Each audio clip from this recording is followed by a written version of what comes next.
आखिरकार वो वक्त आ गया जब चंद्रयान 3 की सॉफ्ट लैंडिंग हो चुकी है।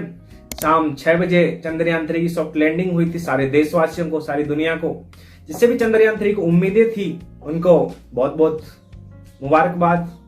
चंद्रयान 3 से बहुत उम्मीदें थी और वो उम्मीदें सफल भी हुई, तो सबको बहुत बहुत मुबारकबाद, सारे देश को, सारी दुनिया को। तो बात करेंगे आज चंद्रयान की पूरी डिटेल्स के बारे में, कैसे उसकी सॉफ्ट लैंडिंग हुई, कैसे वो काम करेगा, कैसे उसकी सारी डिटेल्स जो भी हैं उसको डीपली जांचेंगे इस वीडियो में। तो चलिए बात करते हैं। नमस्कार, मेरा नाम है एलेक्स और स्वागत करता हूं एवरीथिंग एलेक्सा के इस चैनल पर। तो बात करेंगे चंद्रयान 3 की। शाम करीबन 6 बजे चंद्रयान 3 की लैंडिंग होती है मून पर, जो कि सॉफ्ट लैंडिंग लाइव हम सबने देखा। चंद्रयान 3 में जो मेन पार्ट्स है वो है प्रज्ञान रोवर और विक्रम लैंडर। सबसे पहले जानेंगे कि चंद्रयान 3 का वहां पर काम क्या है, किस मकसद से चंद्रयान 3 को भेजा गया है। देखिए, सबसे पहले जो चंद्रयान 1 था, चंद्रयान 1 में सबसे बड़ी खोज थी वो थी कि साउथ पोल पे पानी की जो खोज। आप नीचे इमेज में देख सकते हैं कि जो वहां पे ब्लू ब्लू जो पार्ट दिख रहा है वो पार्ट्स पानी की खोज का ही था। तो अब उस खोज को डीपली रिसर्च करना, तो साउथ पोल पर पानी की जांच करना, और वहां पे और भी बहुत सारी चीजें हैं, बहुत सारे एलिमेंट्स हैं जिनकी खोज करना, ये मेन फोकस होगा चंद्रयान 3 का। अब बात करेंगे चंद्रयान 3 की सारी लाइफ की। तो चंद्रयान 3 की टोटल लाइफ 14 दिन की होने वाली है। 14 दिन के टाइम पीरियड में वो सारा कुछ जो भी जांच करनी है, मिनरल्स की, वहां पे एलिमेंट्स की जांच करनी हो या पानी की डीपली जांच करनी हो, वो सारी कुछ वहां पर चंद्रयान 3 करेगा।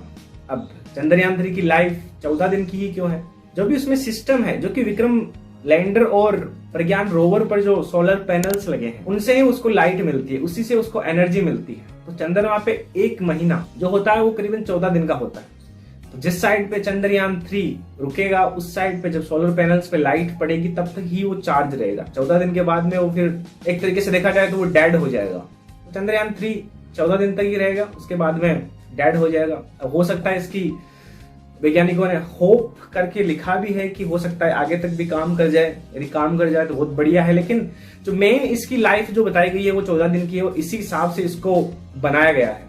साइंटिस्ट लगातार कोशिश कर रहे हैं कि इसकी लाइफ स्टाइल को बढ़ा दी जाए। हालांकि इसकी लाइफ स्टाइल तो नहीं, लेकिन अगली बार जो भी चंद्रयान, मान लो चंद्रयान 4 लॉन्च किया जाए तो उसकी लाइफ बढ़ाई जा सकती है। तो 1 साल तक यदि उसकी लाइफ हो तो वो डीपली और ज्यादा रिसर्च कर पाएगा। हालांकि डीपली तो यही 14 दिन में रिसर्च करके इंडिया को देगा, हालांकि पूरी दुनिया को। पर यह है कि इसरो लगातार यही कोशिश कर रहा है कि आगे यदि कोई नया रॉकेट लॉन्च किया जाए तो उस पे 1 साल की लाइफ वहां पे रखी जाए, तो उस पे लगातार कोशिश कर रहे हैं। हालांकि अभी जो रशिया का, सोवियत यूनियन का जो रॉकेट लॉन्च हुआ था, जो मून मिशन था उनका, वो हालांकि क्रैश कर गया।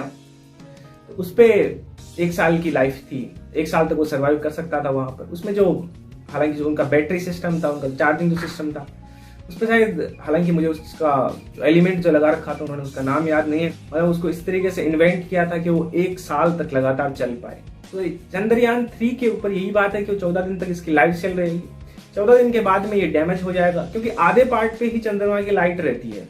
आधे पार्ट पे जब दूसरा पार्ट सामने आता है तब पिछले वाले पार्ट पे टोटली ही ब्लाइंड हो जाता है वो पार्ट, मतलब वो एकदम से पूरा अंधकार हो जाता है। तो सनलाइट वहां पे पहुंच ही नहीं पाती। और यदि बात करें कि साउथ पोल और नॉर्थ पोल, तो वहां पे तो लाइट्स पहुंचती ही नहीं है, वहां पर तो टोटल ही अंधकार रहता है।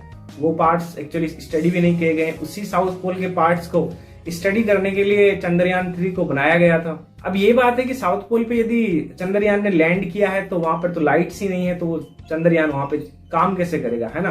कि 14 डेज तक वो कैसे काम करेगा यदि वहां पे लाइट से नहीं। और मैंने जो बताया कि उन पे विक्रम लैंडर और प्रज्ञान रोवर पर सोलर पैनल्स लगे हैं, जिससे कि वो चार्ज होगा और 14 दिन तक वो आगे काम करेगा। जहां पे चंद्रयान 3 लैंड किया है वो थोड़ा सा मतलब बाहर की साइड है, जो साउथ पोल से है, एकदम प्रॉपर साउथ पोल, जहां पर पूरा टोटल वहां पे ब्लाइंड है, सारा कुछ वहां पे अंधकार है, वहां पे लैंड नहीं किया। उससे थोड़ा सा साइड में, जहां से कि उसको सनलाइट मिल सके और वहीं से वो सारी डिटेल्स रिसर्च करेगा।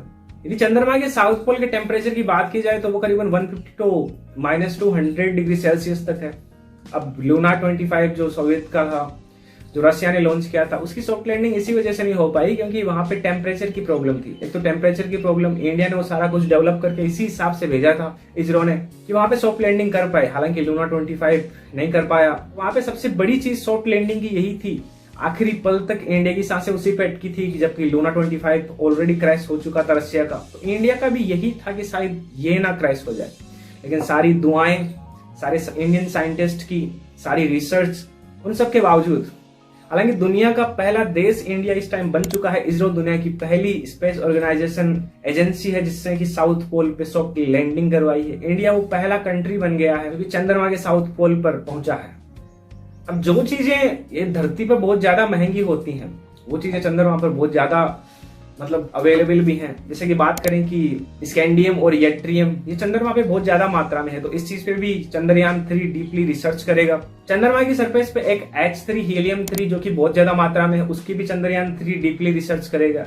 H3 जिसका यूज न्यूक्लियर फ्यूजन रिएक्टर्स बनाने में किया जाता है, न्यूक्लियर जो भी चीजें होती हैं वो बनाने में किया जाता है, तो एक तरीके से बहुत ज्यादा कॉस्टली है। और यहाँ पे जो चीजें उनसे H3 मतलब बहुत ज्यादा कम है क्योंकि ये सन कोर से निकलता है। H3 मतलब अर्थ पे इतना ज्यादा अवेलेबल नहीं है क्योंकि ये रिफ्लेक्ट हो जाता है जब O3 के पास में आता है। एक्चुअली ये सन के कोर से निकलता है, एटमॉस्फेयर चांद का इतना ज्यादा है नहीं, वहां पे ओजोन परत शायद नहीं है, तो उसके हिसाब से ये वापस रिफ्लेक्ट नहीं हो पाता। लेकिन अर्थ पे जो O3 है, ओजोन परत जहाँ पे है, उसकी वजह से वो रिफ्लेक्ट हो जाता है।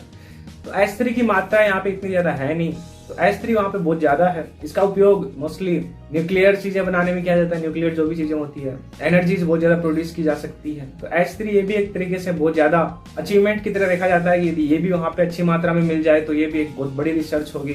बाकी और एलिमेंट्स की बात की जाए तो वहां पर सिलिकॉन, मैग्नीशियम, एल्यूमिनियम, टाइटेनियम और मैग्नीज।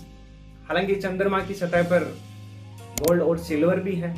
गोल्ड थोड़ा कम मात्रा में लेकिन सिल्वर काफी अधिक मात्रा में है। जो कि जो फेस एरिया होता है जो अर्थ की तरफ दिखता है उस एरिया में हालांकि पहले बताया गया है कि यहाँ पे सिल्वर और गोल्ड भी वहां पे उपलब्ध है। हालांकि सिल्वर थोड़ा ज्यादा है लेकिन गोल्ड थोड़ा कम है। तो फाइनली सॉफ्ट लैंडिंग हो चुकी है चंद्रयान 3 की। अब उम्मीद करते हैं कि 14 दिनों तक वो सारी कुछ अच्छी इंफॉर्मेशन भेजें इसरो के पास में और हम बहुत बड़ी चीजें अचीव कर पाए। पूरे देश को यही उम्मीद है चंद्रयान 3 से कि बहुत सारी इंफॉर्मेशन हमारे हाथ में ऐसी लगे जो कि सारी दुनिया ने कभी सोची भी ना होगी। तो ये थी चंद्रयान 3 की सॉफ्ट लैंडिंग और उसके बारे में जो कि आगे वो रिसर्च क्या करेगा, उसकी सेल्फ लाइफ कितने दिन की है, कैसे वो चार्ज होता है, कैसा कुछ उसका सिस्टम है। तो ये थी सारी डिटेल चंद्रयान 3 के बारे में। यदि वीडियो अच्छी लगी हो तो वीडियो को लाइक करें, चैनल को सब्सक्राइब करें और मिलते हैं अगली बार किसी अच्छी इंफॉर्मेटिव वीडियो के साथ। तब तक के लिए जय हिंद।